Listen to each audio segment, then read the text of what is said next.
Hello students, welcome to JMI study point. आज हम JMI study point में BHIS 5 history जो बुक है आपकी सेकंड BA थर्ड ईयर की, उसमें पढ़ेंगे टॉपिक फांसीवाद। इससे पहले मैं आपको बता दूं कि मैंने चैनल पे PYQ की वीडियो डाल दी है। आप PYQ जो पढ़ना चाहते हैं तो उसमें जाके देख लीजिए चैनल पर। ये PYQ है जिसमें आपके मॉडर्न जो वर्ल्ड है उसका हिस्ट्री आप पढ़ेंगे और उसमें 8 क्वेश्चंस आपको दिए हैं। इसको मैंने सॉल्यूशन जो है सॉल्यूशन की वीडियो मैं पहले ही डाल चुकी हूँ चैनल पे, आप जाके देख लीजिए। और आपको चाहिए तो डिस्क्रिप्शन में आपको लिंक मिल जाएगी। इस वीडियो के डिस्क्रिप्शन में लिंक मैं दे दूँगी। तो हम अभी डिस्कस करेंगे फांसीवाद टॉपिक पे। फांसीवाद क्या होता है, जिसे इंग्लिश में फासिस्ट कहते हैं।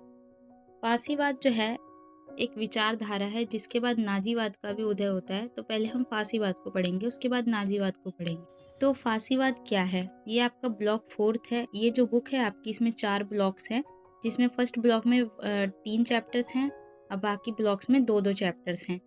तो इस ब्लॉक में आपको पहला जो 4th ब्लॉक है, इसमें आपको 2 टॉपिक ज़्यादा से ज़्यादा पढ़ने को मिलेंगे, चैप्टर 8 और 9 में।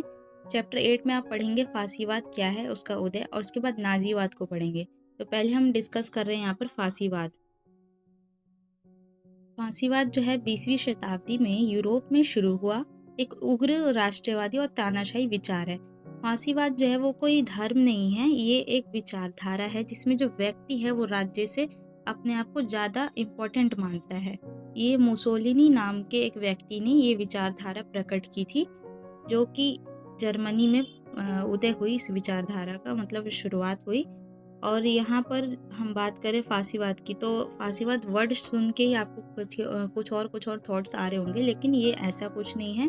इसमें जो है ये मुसोलिनी नाम का एक व्यक्ति था जो जर्मनी में था, जो पहले सेना में भर्ती था जर्मनी के, बाद में वो सत्ता में आया, जिसने फांसीवाद विचारधारा का स्थापना की, उसे मतलब एस्टैब्लिश किया, उस विचारधारा को बढ़ावा दिया।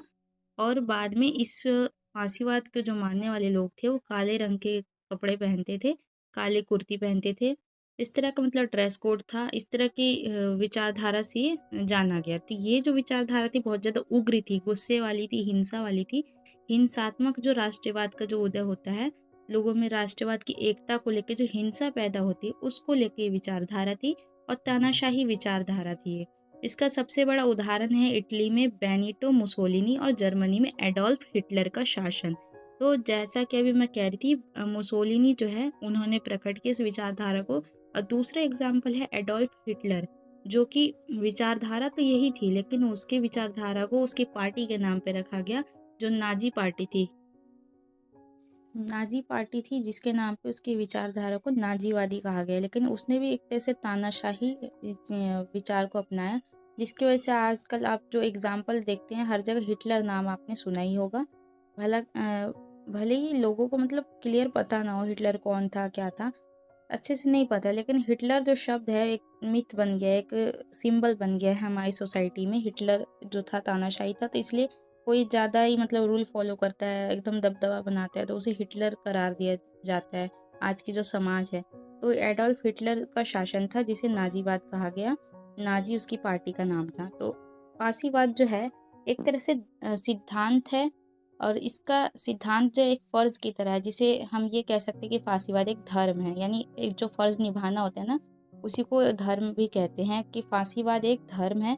फांसीवाद का मानना था कि राज्य की सर्वशक्तिमान सत्ता है, मतलब राज्य जो है वही सबसे ज़्यादा पावरफुल है। व्यक्ति को राज्य के लिए समर्पित होना चाहिए, यानी जो व्यक्ति है, इंसान है, उन्हें राज्य के लिए सब कुछ अपना निछावर कर देना चाहिए, क्योंकि राज्य में सभी वस्तुएं विद्यमान होती है। वे फांसीवाद को एक विश्वास कहते थे। फांसीवाद यूरोप की एक विशेष संस्कृति है, एक संस्कृति थी ये। उनका विश्वास था कि फांसीवाद ही महान है और सत्तावान रहेगा, जो कि बाद में जाके तानाशाही हो गई ये फांसीवाद जो विचारधारा है। अब हम इसकी फीचर्स को पढ़ेंगे, इसकी विशेषताएं।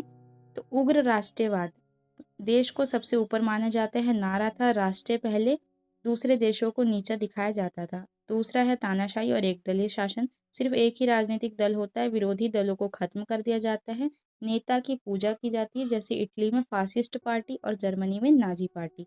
लोकतंत्र का विरोध था यहाँ पर। ये मतलब लोकतंत्र को नहीं मानते थे ये लोग, ये सिर्फ एक दल को मानते थे और एक विचारधारा को मानते थे, एक धर्म को मानते थे।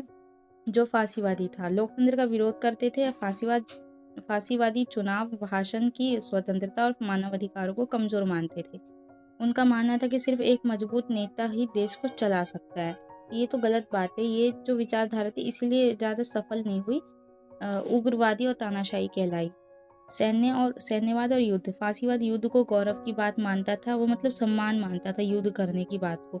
सेना को सबसे ज्यादा महत्व दिया जाता था, जिसकी लाठी उसकी भैंस वाली सोच थी यहाँ पर।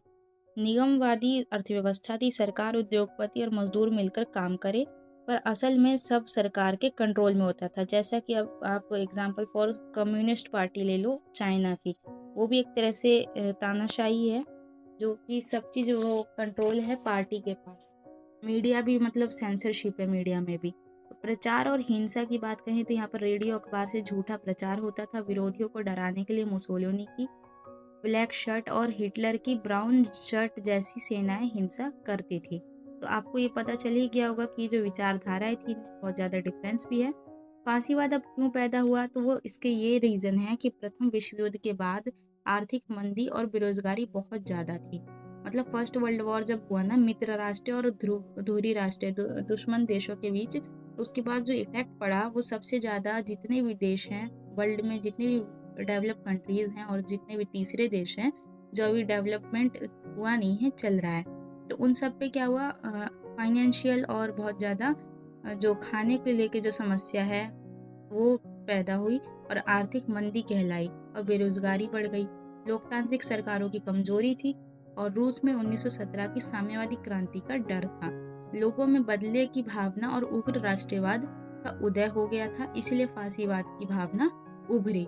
नुकसान ये हुआ कि फांसीवाद की वजह से द्वितीय विश्व युद्ध हुआ और करोड़ों लोग मारे गए और यहूदियों का नरसंहार हुआ। फांसीवाद जो है वो उग्र राष्ट्रवाद और तानाशाही, युद्ध और लोकतंत्र का विरोधी एक विचारधारा है। तो आई होप कि आपको ये वीडियो अच्छी लगी हो, इन्फॉर्मेटिव लगी हो और फांसीवाद क्या है ये आपको इजीली समझ में आया हो इस नोट्स के थ्रू।